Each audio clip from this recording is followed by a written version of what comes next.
Hi friends, welcome to GK fashion channel. கேன்வாஸே இல்லாமல் ரொம்ப வேகமாகவும் ஈஸியாகவும் தைக்கக்கூடிய ஒரு நெக் டிசைன் தான் பார்க்க போகிறோம். அதுக்கு லைனிங் கிளாத்தில் ஃபஸ்ட்டு நெக் டிசைனை வெட்டி வச்சுக்கிறேன். அதை மெயின் கிளாத் மேலே போட்டு ஃபஸ்ட்டு நெக்கை ஃபினிஷ் பண்ணி எடுத்துக்கலாம். எப்பவும் போல் 1/4 இன்ச்சு தையல் விட்டு எடுத்து எக்ஸஸாக உள்ள கிளாத்தை வெட்டிட்டு சின்ன சின்ன நாச்சஸ் கொடுத்து திருப்பி விட்டு படிமான தையல் போட்டு நெக்கை ஃபினிஷ் பண்ணி எடுத்துக்கலாம்.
நெக்கை ஃபினிஷ் பண்ணிவிட்டு சுற்றி தையல் போட்டு எடுத்துக்கலாம். எடுத்துட்டு எக்ஸஸாக உள்ள கிளாத்தெல்லாம் வெட்டி எடுத்துருங்க. எடுத்துட்டு பேக் பார்ட் எப்படி கீழே 1 இன்ச்சு மடித்து தைச்சி எப்படி ரெடி பண்ணுவோமோ அதே போல் பேக் பார்ட் ரெடி பண்ணி வச்சுக்கலாம்.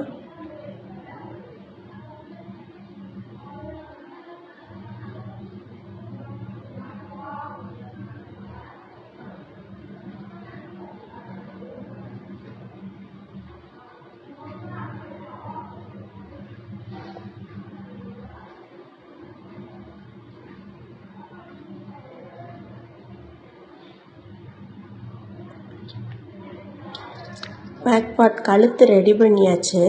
இப்போ பார்டரை வச்சு பார்டர் அந்த ஷேப்க்கு தக்கன மணிக்க வெட்டி ஒரு தையல் போட்டு எடுத்து வச்சுக்கலாம். அந்த பார்டருக்கு நடுவில் டிசைன் கொடுக்கறதுக்காண்டி இப்படி இது வந்து விற்கும் கடையில் பாக்கெட்டே 10 ரூபா தான். ஒரு 2 இன்ச்சு அகலத்தில் துணி எடுத்து இந்த பாலை உள்ளே வச்சு சுற்றி பிசரெல்லாம் வெட்டி விட்டு நீட்டாக எடுத்து வச்சுக்கலாம். இது இந்த டிசைனுக்குள்ளே கொடுக்குறதுக்கு.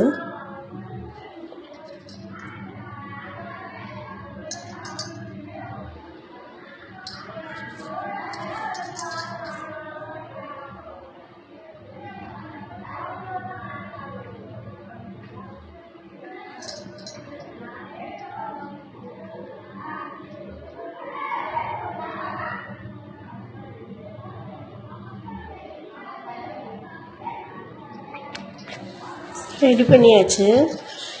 இதை ரெடி பண்ணி கையில் வச்சுக்கலாம். இப்போ இந்த பார்டரில் ஒரு பக்கம் இதை வச்சு தச்சு இந்த குட்டி குட்டி பால் ரெடி பண்ணி வச்சுருக்கோம் இல்லையா டிசைனுக்காண்டி, அதை வச்சு தச்சுக்கலாம். நல்ல பக்கம் வச்சு தைக்கிறேன் நான். தையலுக்காண்டி அந்த பக்கம் ஒரு 1/2 இன்ச்சு விட்டுருக்கேன். இந்த பக்கம் வச்சு தைச்சிருக்கேன். ஒரு 1/2 இன்ச்சு கேப்பில் வச்சு நான் தைச்சிருக்கேன். நெருக்கமாக வச்சு தைச்சாலும் நல்லா தான் இருக்கும். இதை தைச்சதுக்கப்புறம் இன்னொரு பார்ட்ரு அதை நல்ல பக்கமும் பார்த்துருக்கேன் மணிக்க வச்சு தைச்சி விரித்து பார்த்தோம்னா அந்த குட்டி குட்டி பால்ஸ் மட்டும் வெளியே தெரியும் அழகா. இப்படி தான்.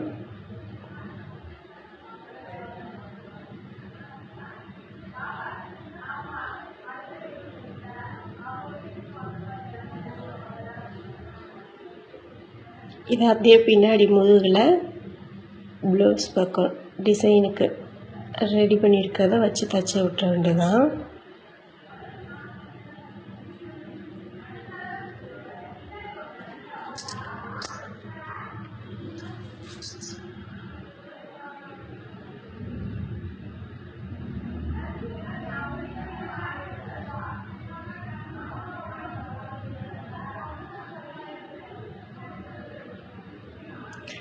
2 பக்கமும் ஒரே மாதிரி இருக்கணுன்றதுக்காண்டி ஒரு பக்கம் வரைஞ்சி அந்த அச்சை இன்னொரு பக்கம் நான் எடுத்துக்கிறேன். எடுத்துட்டு எக்ஸ்ட்ரா உள்ளதை கட் பண்ணிக்கலாம்.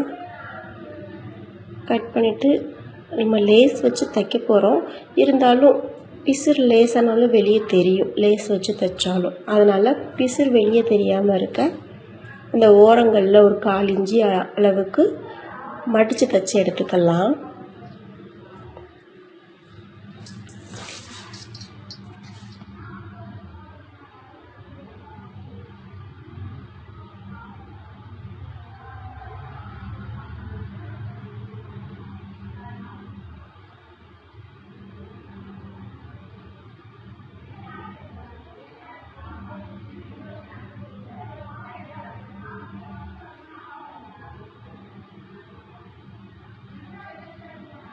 ரெடி பண்ணியாச்சு.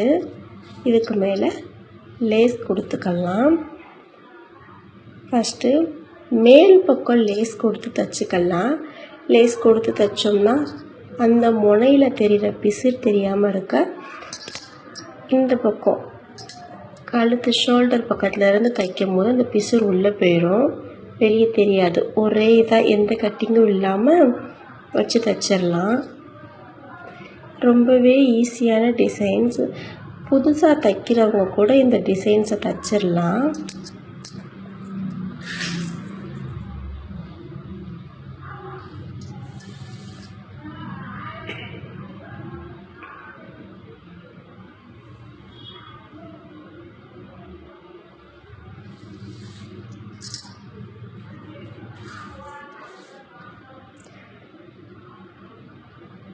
அந்த எட்ஜஸில் மட்டும் சின்னதாக ஒரு மடிப்பு வச்சு தைக்கிறேன். அதான் அந்த எட்ஜஸில் அந்த ஷார்ப் கரெக்டாக வரும்.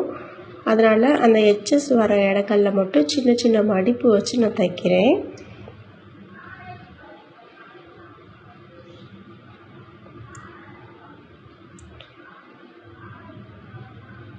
இந்த டிசைன்ஸ் பிடிச்சிருந்தா நீங்களும் ட்ரை பண்ணி பாருங்கள்.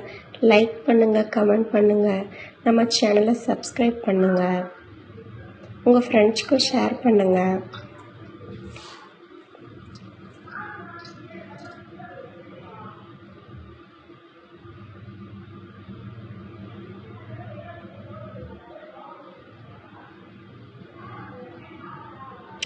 ரொம்பவே நல்லா வந்துருச்சு டிசைன்ஸ். இவ்வளோ நேரம் வீடியோ பார்த்ததுக்கு ரொம்ப நன்றி ஃப்ரெண்ட்ஸ். நீங்களும் ட்ரை பண்ணி பாருங்கள். தேங்க்யூ.